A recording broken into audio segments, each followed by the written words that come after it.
এবং অভিন্ন বিভিন্ন সময় যারা ঘাটাল উপজেলা নির্বাচনী প্রতিশ্রুতি দিয়ে মানুষকে আশাহত করেছে, বারবার যারা দুর্নীতির বিরুদ্ধে কথা বলেছে, অন্যায় সন্ত্রাসের বিরুদ্ধে কথা বলেছে, মাদকের বিরুদ্ধে কথা বলেছে, তারা নির্বাচিত হয়ে দুর্নীতি লালন করেছে, সন্ত্রাস লালন করেছে, মাদককে লালন করেছে। সেই কারণে ঘাটালের মানুষ গত 7 বছর লোকমান হোসেনকে দেখেছে। তিনি এই 7 বছরে ঘাটালের মাঝে মানুষকে বিভিন্ন সময়ে বিপদে আপদে পাশে থেকে অনুদান অবদান দিয়েছেন।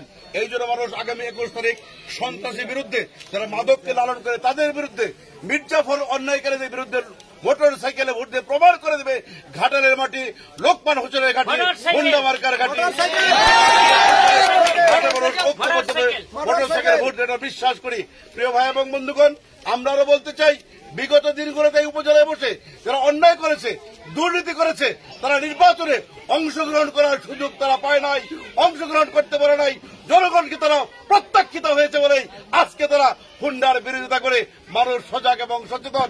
তাদের এই বিরোধিতা আমাদের পক্ষে কাজ করছে, কারণ বেঈমানরা কখনো সমাজে মানুষের মঙ্গল কামনা করতে পারে না, বেঈমানরা কখনো মির্জাফর মুনাফিকরা কখনো মানুষের কল্যাণ বয়ে আনতে পারে না বলেই তারা নির্বাচনে অংশগ্রহণ করতে পারে নাই।